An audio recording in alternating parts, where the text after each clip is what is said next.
नाज़रीन, programme special talk में मां आहियां जो मेज़बान शकील सूमरो, जो कि प्रोग्राम में असांखे ज्वाइन किया है सीनियर सहाफ़ी ऐं सीनियर तजिए निगार मंजूर शेख साहब, PTI जा अॻुवाण आहिनि मखदूम मोहसिन साहब, स्काइप ते असांखे ज्वाइन किया है प्रोफेसर इनाम भट्टी साहब। टिनी मेहमाननि के प्रोग्राम में असां भलीकार चऊं था। प्रोफेसर इनाम भट्टी साहब ॼाणूं था।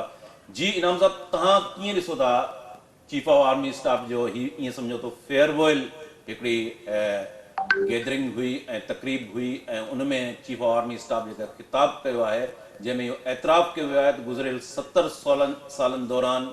आर्मी जी जेका आहे उहा सियासत में मुदाख़लत रही आहे। तव्हां सम्झो था ईंदड़ वक़्त में जेको आर्मी चीफ चए थो त ईंदड़ वक़्त में हाणे मुदाख़लत न थींदी, तव्हांखे लॻे थो त जेका ही हाइब्रिड पॉलिटिकल सिस्टम आहे उन में ईअं थींदो जीअं चीफ आर्मी स्टाफ चए पियो? मेहरबानी शकील, मुंहिंजे ख्याल में जॾहिं हुन चयो आहे त पहिरीं उन ते इन शक करण खां सवाइ ॿिया बि घणा कम आहिनि जेके करे सघजनि था। इहो शक छो कजे त भला हू आईंदह जेको आहे सो मुदाख़लत कंदा ऐं इहो ईअं ई सिर्फ़ु ॻाल्हाए वियो आहे। असां इन जो बेनिफिट छो नथा वठणु चाहियूं? इहे सियासी जमायतूं, सियासी जेके वॾा वॾा अकाबरीन जेके जमहूरियत जी दावा कनि था, अवाम खे हक़ीक़ी ताक़त सम्झनि था, वोट खे इज़त ॾियण जी दावा कनि था ऐं हक़ीक़ी आज़ादी जी वरी जेके दावा कनि था, उहे सभई भला इन ते यकीन छो नथा रखनि? अॼु जेकॾहिं हुन इहो पंहिंजे इदारे में चयो आहे त हाणे असांखे छा वेही करे करणु घुरिजे?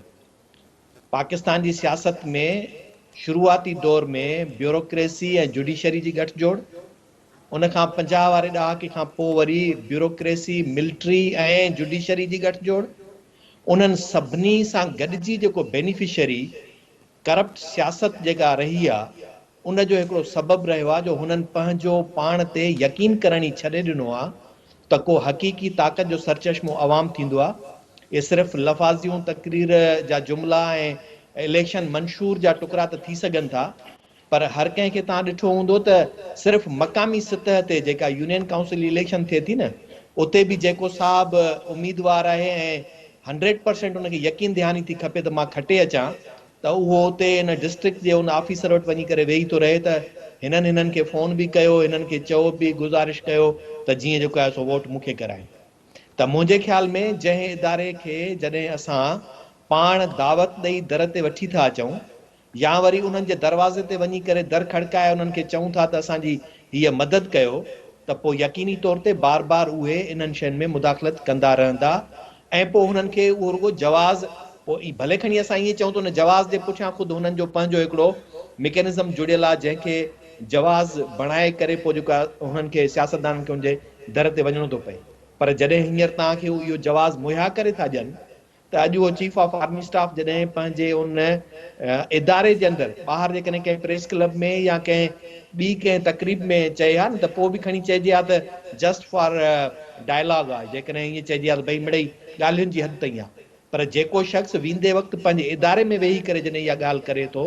त हाणे तव्हां 29 तारीख़ ते जॾहिं नओं चीफ ऑफ आर्मी स्टाफ मुक़ररु कंदव त उन सां गॾु घटि में घटि इहो त चई सघो था त बाबा हाणे आईंदह तव्हांजो सियासत में अमल दख़ल न रहंदो, इहो हाणे तव्हांजे इदारे तय कयो आहे। ऐं ईंदड़ वक़्त में सियासी जमायतूं छा कंदियूं, साफ़ शफ़ाफ़ इलेक्शनुनि खे कीअं यकीनी बणाईंदियूं, जमहूरी अमल खे कीअं ताक़त वठाईंदियूं, बावजूद इन जे जो कंहिं ते करप्शन जो चार्ज बि हुजे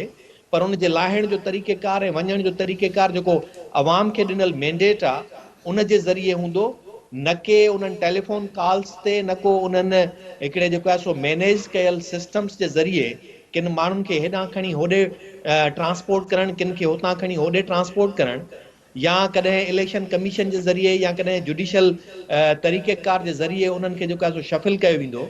पर तव्हां जॾहिं यकीन उन ते रखंदो तॾहिं इहा शइ थी सघंदी। त आउं सम्झां थो जेको एतिराफ़ चीफ ऑफ आर्मी स्टाफ जीअं कयो आहे त इहो अहिड़ो ई इतराफ़ सियासी जमायतुनि खे बिलख़ुसूस जेके इक़्तिदार जी सियासत में सभ खां वधीक तेज़ ऐं तरोतवाना रहनि था, पीपल्स पार्टी, नून लीग ऐं PTI, उन्हनि खे इहो करणु घुरिजे त बाबा आईंदह असां इहो तय था कयूं त हाणे सियासत जो सॼो जेको तरीक़ेकार हूंदो उहो अवाम ते मुनहसिर हूंदो, असीं इन्हनि मां कंहिंखां न को कंहिंजी मदद वठंदासूं ऐं जेकॾहिं कंहिं उहा मुदाख़लत कई बि त उन मुदाख़लत जे आॾो रुकावट बणिजंदासूं। जी शकील। जी भट्टी साहब जो ओपिनियन वठूं था, भट्टी साहब न्यूट्रल जेका डिसीशन आहे उहो तय केरु कंदो? ज़ाहिर आहे त जेकॾहिं हींअर समरी जेका आहे उहा प्राइम मिनिस्टर वटि पहुती आहे, सीनियर मोस्ट जनरल जेकॾहिं उहो उनजी मुक़ररी जो नोटिफिकेशन थिए थो, जूनियर थिए थो, नंबर 2 थिए थो, या 5 या 6 नंबर, तव्हां सम्झो था त इन मुक़ररी खां पोइ जेका ईंदड़ 1-2 ॾींहंनि जे अंदरि जेको आहे 29 नवंबर खां पहिरें थीणी आहे, उन खां पोइ जेको सिनेरियो थींदो पॉलिटिकल मंज़रनामो जेको आहे, तव्हां सम्झो था उनखे जेकॾहिं असां उहो तव्हां पीटीआई जी लीडरशिप जेका आहे हिन वक़्तु 26 तारीख़ ते उन्हनि धरणो बि काल बि ॾिनी आहे रावलपिंडी में, इस्लामाबाद बि वञी सघनि था पिया, उन खां पोइ सूरत जेका सिचुएशन पैदा थींदी उनखे तव्हां कीअं था ॾिसो? मुंहिंजे ख़्याल में शकील हींअर जेका बि मुक़ररी थींदी उन ते कंहिं बि क़िस्म जो को बि तनाज़ो न थींदो। इहे शयूं जहिड़ो की क्लियर थी चुकियूं आहिनि। इमरान ख़ान जे इन्हनि सभिनी शयुनि खां पोइ ऐं इन्हनि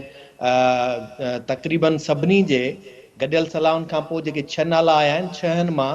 केर बि जेकॾहिं थींदो त मुंहिंजे ख़्याल में उन ते कंहिंखे बि को एतिराज़ न थींदो। ऐं ॿी पहिरीं ॻाल्हि इहा आहे त हिकिड़े इदारे जे तरफ़ां जॾहिं 6 ॼणा ॾिना विया आहिनि त उनजो जेको प्रोसीजर आहे उहो इहो आहे त जेकॾहिं 6 नंबर खे बि खणंदा न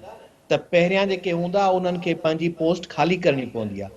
ऐं उहो जेको अमेंडमेंट जेका आंदऊं पे तव्हांखे यादि हूंदो त उन में जेके लफ़्ज़ उन्हनि तब्दील पे करणु चाहिया, जेको शायदि हाणे उहा अमेंडमेंट ख़बर न आहे वरी छा थियो, त पहिरीं हूंदो उन्हनि खां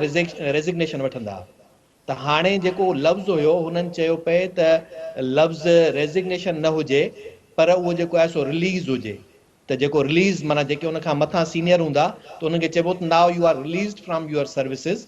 ऐं पोइ बाक़ी जेको बचंदो उहो सीनियर थींदो। ऐं ॿियो जेको एक्सटेंशन वारो हो त कंहिंखे जेकॾहिं एक्सटेंशन ॾियणो आहे त उते उन्हनि लफ़्ज़ विझण पे चाहियो त कंहिंखे एक्सटेंशन जे बजाए उनखे चओ त रिटेंशन, माना केरु माण्हू जेकॾहिं पंहिंजो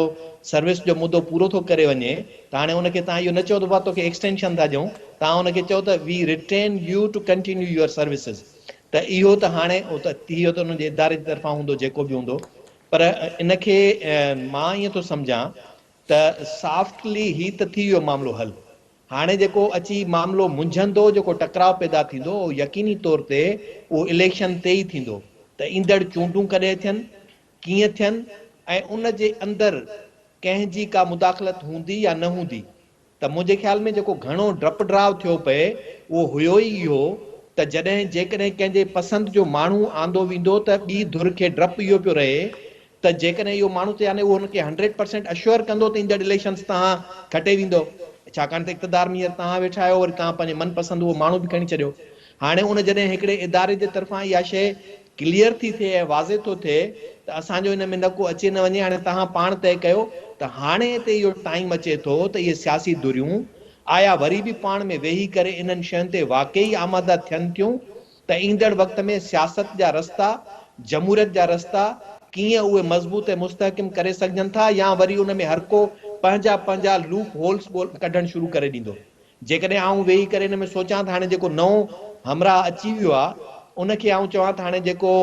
ISI DGC थींदो आहे, जंहिंजो सॼो तालुक़ु जेको आहे सो पॉलिटिकल पार्टीज़ खे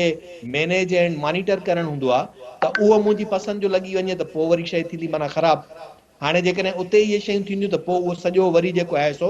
गड़बड़ तां शुरू थी वेंदी। त तंहिंजे करे मुंहिंजो ख़्यालु इहो आहे त हींअर जेको ॿार अची पियो आहे उहो इन्हनि सियासी जमायतुनि ते आहे। बावजूदि इन जे जो हींअर त मूंखे त हैरत लॻंदी आहे त हींअर सियासी जमायतुनि जो पाण में तव्हां ॾिठो आहे किथे को पॉलिसीज़ मैटर ते को हिक ॿिए सां जेको आहे सो डायलॉग में ॻाल्हाईंदा हुजनि। तव्हां कंहिंखां बि जेकॾहिं हुनजे पॉलिसी मैटर ते पुछो त हुन ते कुझु बि कोन ॻाल्हाईंदो, सिर्फ़ु झेड़ो इन ते हूंदो त नंढो चोर केरु आहे, वॾो चोर केरु आहे, ऐं झेड़ो इन ते हूंदो त केरु घणियूं गारियूं थो ॾिए, केरु घटि गारियूं थो ॾिए। ऐं हींअर सॼो पॉलिटिकल वायुमंडल खे हिननि सॼो पर्सनलाइज़ करे छॾियो आहे। तव्हां ॾिसो न जेके सरकारी धुर जे तरफ़ां प्रेस कॉन्फ्रेंस थिए या चाहे मुखालिफ़ धुर जे तरफ़ां प्रेस कॉन्फ्रेंस थिए, उहा कंहिं बि तरह सां पॉलिटिकल न लॻंदी आहे। दैट्स वेरी मच पर्सनल, हिक ॿिए ते ज़ाती जेको आहे सो वञी करे अटैक कया वेंदा आहिनि। त मुंहिंजे ख़्याल में हींअर सियासी जमायतूं जेकॾहिं वाक़ई सिंसियर आहिनि जमहूरियत सां ऐं जमहूरी अमल सां, त इन शइ जो बेनिफिट उन्हनि खे वठणु खपे। प्रोग्राम जो वक़्तु पुॼाणी पहुतो। मंज़ूर साहब, मखदूम मोहसिन साहब, प्रोफेसर इनाम भट्टी साहब, तव्हां टिनी महिमाननि जी महिरबानी, तव्हां प्रोग्राम में असांखे अटेंडेंस ज्वाइन कयो। नाज़रीन, ईंदड़ प्रोग्राम में वरी कंहिं ॿिए नए उनवान सां हाज़िर थींदासूं। तेसिताईं ॾींदा इजाज़त। अल्लाह भाई।